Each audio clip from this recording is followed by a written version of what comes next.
Welcome to Nasheman News with me, Rizwan Asad. I am with parliamentary guide Gyan Shekhar, who does extensively reporting from Vidhan Sabha to Nasheman News.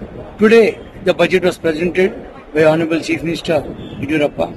We are just having a discussion on the outlay of the budget and what are the taxes and who has got what. Welcome to Nasheman News, Gyan Shekhar. Today the budget was presented. Can you just give a brief about the outlay of the budget and what is the estimated cost of the budget and what is the plan outlay? No, at the outset, before I begin, there is no taxation been proposed for the petrol. Especially the state government has a point of having a cess on a petrol. But this time it has not done because of the extreme. See, already the petrol prices have gone up to the rupees 100. And apart from that, the Bangalore, especially, it has an allocation, and this budget has a big allocation of 7,865 crores. And it's an overall development, and it's the first of its kind that a scientific system have been evolved for a forest management in the entire country. And there are many schemes, many parks have been there, many schemes have been developed. Overall, how's the budget? Because because the opposition are telling it's pro-rich budget, anti-poor. Nothing is there for farmers. Nothing is there for whatever you say. And nothing is there for minorities. What is there? No, minority allocation is around 1,500 crores. 1,500 crores. But 1,500 crores been allotted, but during the previous government the allocation was more. The Congress was there, and it has been reducing significantly. And last year 900 crores was allotted, only 300 crores had come. So do you think that this 1,500 crores which has been allotted to the minorities would be come in one go and the minorities benefit? Because what the previous Congress government had done, the same budget they put in a new bottle. Moraji Desai schools and Urdu schools and English schools. So ultimately the minorities budget has been not increased. Even this 1,500 crore rupees, there is no guarantee that it will come. So what is there is one thing, the mobility of the resource mobility was one of the biggest challenges being faced by the Honorable Chief Minister. As you know, that the allocation which he has given for the minorities particularly, it has been raised and mobilized. Taking to the present condition, even the COVID, because the economy has been failed, and now he is trying to mobilize. He is trying to mobilize to see that the every sector, as he always preaches, Samapalu. Based on that thing, he has definitely tried to see that the allocation will be there for the preliminary, and it may gradually increase. So what is there for the farmers? There's nothing new for the farmers. Farmers, since he is a farmer chief minister, a farmer claims to be a farmer agriculturalist, and he has devised a lot of initiatives, especially a waiving of loans. That is one thing has been increased allocation, and cooperative sector giving up the loans have also been increased. And apart from that, the pro-farmer initiatives have been taken up as what the Honorable Prime Minister. And this Chief Minister is totally motivated by the Prime Minister's initiatives. There is nothing new for the industry. The taxes for a new industry, when you talk about the new policy has been framed, the mineral policy has been framed. A new mineral policy has been framed. That is one important thing that I would like to draw your attention. Especially the new mineral policy, the mineral. See, there was a lot of hue and cry that a lot of violations have been happening. But the present minister, Mr. Nirani, has devised a new mineral policy in the sense to get more revenue for the state also. So even in keeping in view of the Women's Day, this happens to be March 8th, the Women's Day, where the Honorable Chief Minister has announced a series of measures. See, for example, Sanjeevani, ವ್ಯಾಪ್ತಿಯಲ್ಲಿ ಗ್ರಾಮೀಣ ಮಹಿಳೆ ಸಹಾಯಕ ಹಾಗೂ ಸಂಘಗಳಿಗೆ 6,000 ಸಣ್ಣ ಉದ್ಯಮ ಸ್ಥಾಪನೆ ಪಂಚಾಯತ್ ರಾಜ್ ಸಂಸ್ಥೆಯ ಮೂಲಕ ಬೆಂಬಲ 60,000 ಮಹಿಳೆಯರಿಗೆ ಅನುಕೂಲ. This is one initiative that he has taken. And the second initiative is ಮಹಿಳೆಯರಿಗೆ ಸಣ್ಣ ಉದ್ಯೋಗಿಗಳು ತಾಂತ್ರಿಕ ನೆರವಿಗೆ 2,260 ಕಿರು ಉದ್ಯಮಿಗಳ ಮೂಲಕ 25,000 ಮಹಿಳೆಯರಿಗೆ ಉತ್ತೇಜನ ಕೊಡತಕ್ಕಂತ ಕೆಲಸ ಮಾಡಿದ್ದಾರೆ.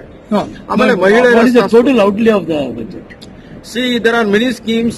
The outlay is it has not been mentioned very much. But the ಒಟ್ಟಾರೆ ನೀವು ಏನು ಈ ಮಹಿಳೆಯರಿಗೆ the total outlay is 37,000 118 crores has been allotted. Among this, there is a... What is the total outlay of the budget? See, the outlay of the budget is 2,735 lakh crores. That is one thing. You please, the outlay of the taxation proposal, the last point. Budget receipt. See, it is 2,43,734 crores.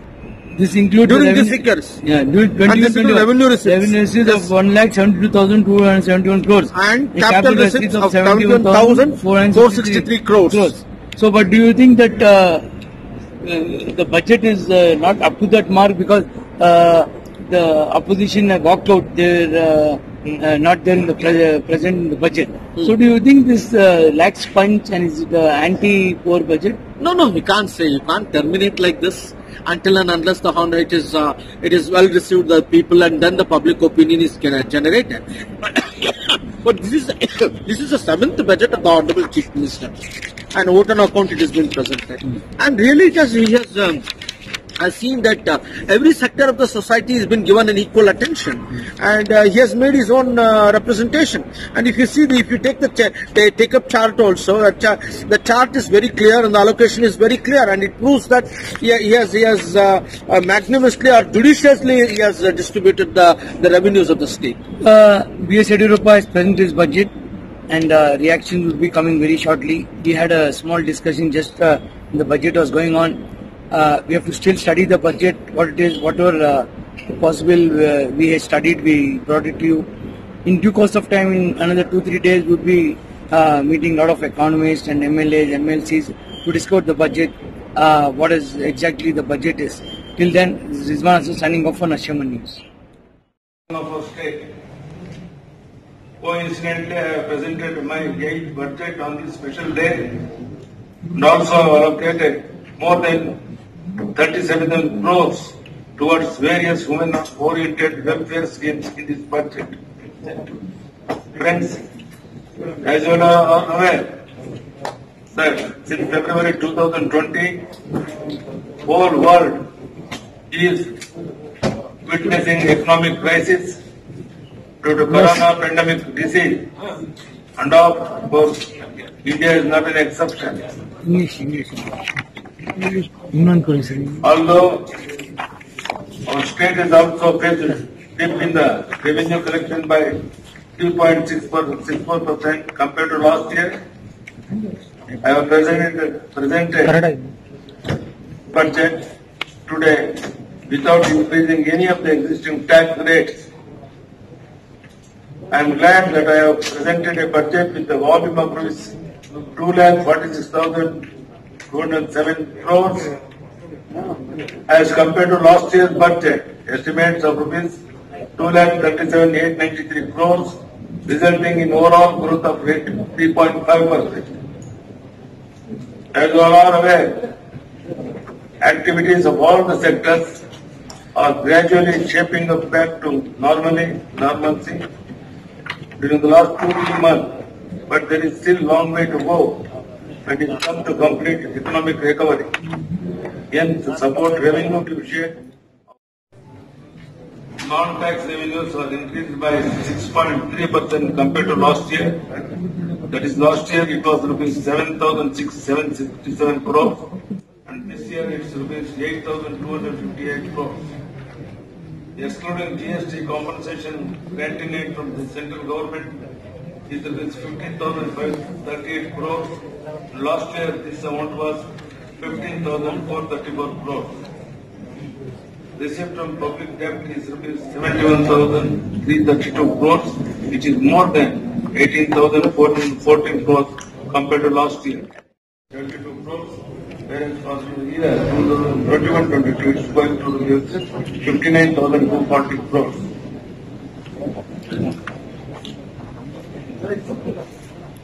State Cabinet in detail to analyze the detailed allocation of the expenses and source of revenues. As you are aware, I had introduced many historical schemes in the whole country. In the early budgets, many other states referred to popular schemes and included in their states later stage. As I said in sharing, Although COVID has reduced the speed of growth in certain sectors of our state, Karnataka is still in the forefront in many aspects over all other states in the whole country. Investors are looking towards Karnataka. Bangalore is always in the mainstream for many sectors. Volume of rupees 70,827 crores during the year 2011-2012. Income is rupees 31,028 crores. Other major allocation amounts are 52,529 crores towards industry and infrastructure. For upliftment of SC/ST, rupees 26,005 crores. Rupees 7,795 crores towards overall development of Bangalore. Rupees 11,830 crores for strengthening health sector. ಪ್ರತಿಪಕ್ಷದವರು ನಮ್ಮ ದೇಶದ ಇತಿಹಾಸದಲ್ಲಿ ಕೇಂದ್ರದಲ್ಲಿರ್ಬೋದು ಇಲ್ಲಾದರೂ ಇರ್ಬೋದು budget ಅಧಿವೇಶನ ಸಂದರ್ಭದಲ್ಲಿ budget ಮಂಡನೆ ಮಾಡಿದಾಗ ಪ್ರತಿಭಟನೆ ಮಾಡಿ ವಾಕೌಟ್ ಮಾಡಿದ ಉದಾಹರಣೆ ಇದೆಯೇನು? ಇಲ್ಲ ಸರ್, ಅವ್ರ ನೈತಿಕತೆ ಪ್ರಶ್ನೆ ಎತ್ತಿದ್ದಾರೆ. ಏನ್ ನೈತಿಕತೆ ಅವ್ರ ತಲೆ? ಅವ್ರ ನೈತಿಕತೆ ಏನು ಅಂತ ಬಿಟ್ಟು ಹೇಳ್ತೇವಲ್ಲ, ನಾಳೆ ಮಾತಾಡ್ಬೇಕಲ್ಲ, ಚರ್ಚೆ ಮಾಡ್ಬೇಕಲ್ಲ.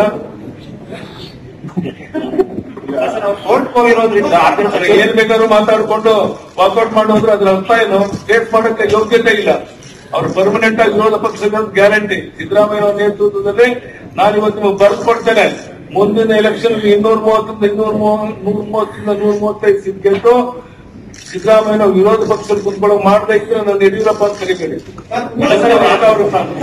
ಸದನದಲ್ಲೂ ಇದೇ ಉತ್ತರ ಕೊಡೋದಿದ್ದಾನೆ, ಇದೇ ಉತ್ತರವನ್ನ ಸಿದ್ದರಾಮಯ್ಯ ಅವರು ಕೊಡ್ತಾ ಇದ್ದಾರೆ. ಯಾವ ನೈತಿಕ ಹೊಣೆ ಚರ್ಚೆ ಮಾಡಬೇಕಾಗಿತ್ತು, ಏನ್ ಮಾಡ್ಬೇಕು ಅಂತಿದ್ದಾರೆ. ಇವತ್ತು ಬಡ್ಜೆಟ್ ಮಂಡನೆ ಮಾಡಿದ್ಮೇಲೆ ನಾಳೆಯಿಂದ ಚರ್ಚೆ ಮಾಡಬಹುದಾಗಿತ್ತು. ಇದು ಒಪ್ತಿಲ್ಲ ನೀವು ಮಾಧ್ಯಮದ ಸ್ನೇಹಿತರು?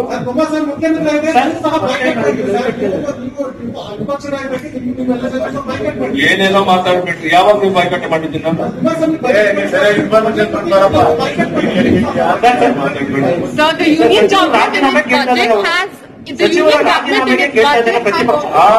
ಸಚಿವರ ರಾಜೀನಾಮೆಗೆ ಯಾಕೆ ಕೋರ್ಟ್ ಹೋಗಿದ್ದಾರೆ? 6 ಜನ ಸಚಿವರು ರಾಜೀನಾಮೆ ಕೊಡಬೇಕು ನೈತಿಕತೆ ಅನ್ನೋದು ಸಿದ್ದರಾಮಯ್ಯ ಅವರ ಪ್ರಶ್ನೆ.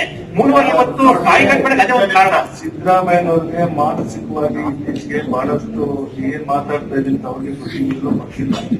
ಏನೇನೋ ಮಾತಾಡ್ತಾ ಇದ್ದಾರೆ. ಅವೆಲ್ಲ ನಾಳೆಯಿಂದ ಚರ್ಚೆ ಸಂದರ್ಭದಲ್ಲಿ ಯಾರು ಯಾವಾಗ ರಾಜೀನಾಮೆ ಕೊಡ್ಬೇಕು ಅದೆಲ್ಲದ್ರ ಬಗ್ಗೆ ಚರ್ಚೆ ಮಾಡೋಣ. ಸಿದ್ದರಾಮಯ್ಯನವ್ರ ಕಾಲದಲ್ಲಿ ಏನೇನಾಯ್ತು ಎಲ್ಲವನ್ನು ಬಿಚ್ಚಿಡ್ತೇವೆ. ಅದೆಲ್ಲಕ್ಕೂ ಅವ್ರು ಉತ್ತರ ಕೊಡ್ಲಿ. ನಾಳೆ ಅಧಿವೇಶನ ಸಂದರ್ಭ ಸರ್, ಅವ್ರು ಕೋರ್ಟ್ ಹೋಗಿರೋದ್ರಿಂದ ಇವತ್ತು ಮುಜುಗರ ಆಗ್ತಾ ಇದೆಯಾ? ಅವ್ರು ಕೋರ್ಟ್ ಹೋಗಿರೋದ್ರಿಂದ ಮುಜುಗರ ಆಗ್ತಾ ಇದೆಯಾ ಪಕ್ಷಕ್ಕೆ ಅಥವಾ ಸಿಎಂಗೆ? ಸಿಎಂ ಅವರು ಅಂತ ಹೇಳಿದ್ರು, ಅವ್ರ ಕಾಲದಲ್ಲೂ ಕೂಡ ಕೋರ್ಟ್ಗೆ ಹೋಗಿದ್ರು. ಅವ್ರು ಮುಜುಗರ ಆಗ್ತಾ ಇದೆಯಾ ಅಂತ ಅವ್ರ ಕಾಲದಲ್ಲೂ ಕೋರ್ಟ್ಗೆ ಸ್ಟೇ ತಗೊಂಡಿದ್ದಾರೆ. ಕೋರ್ಟ್ ಹೋಗಿರೋದ್ರಿಂದ ಮುಖ್ಯಮಂತ್ರಿಗಳ ಪಕ್ಷಕ್ಕೆ ಮುಜುಗರ ಆಗ್ತಾ ಇದೆಯಾ ಅಂತ? ಮುಜುಗರ ಪ್ರಶ್ನೆನೇ ಇಲ್ಲ. ಷಡ್ಯಂತ್ರ ವಿರುದ್ಧ ನಮ್ಮ ಮಂತ್ರಿಗಳು ಕೋರ್ಟ್ಗೆ ಹೋಗಿದ್ದಾರೆ. ಅವ್ರ ಕಾಲದಲ್ಲೂ ಸಿದ್ದರಾಮಯ್ಯ ಅವ್ರ ಕಾಲದಲ್ಲೂ ಕೂಡ ಶಾಸಕರು ಕೋರ್ಟ್ಗೆ ಹೋಗಿದ್ದಾರೆ. ಶಿವರಾಮ್ ಹೆಬ್ಬಾರ್ ಇದ್ದಾರೆ. ನಿಮ್ಮ ಪಕ್ಷದ ಮುಖಂಡ ಮುಜುಗರ ಅಂತ ಹೇಳ್ತಾರೆ ಸರ್. ಸದಾನಂದ ಗೌಡರು ಮುಜುಗರ ಆಗುತ್ತಿದ್ದು ಅಂತ ಹೇಳಿದ್ದಾರೆ. ಸದಾನಂದ ಗೌಡರು ಬರ್ತಾರೆ. Sir, the union government a budget amidst COVID situation where the entire country has faced a severe financial crisis in the entire year. In spite of that, he has presented a growth-oriented budget and he has increased the budget size and he has given justice to all sectors and all sections. So the opposition walked out. What is your reaction to it? The opposition.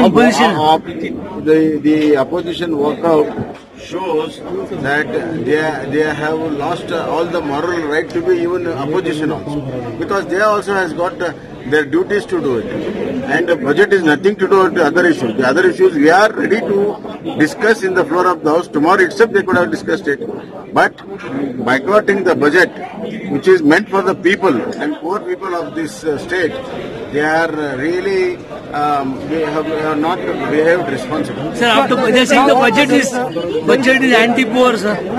They are saying budget is anti-poor. What is your reaction, sir? the controversial CD case yesterday, the complaint was withdrawn as well. Is the government thinking of reinstating this? And also, what about the 6 other ministers? So, will the government accept this?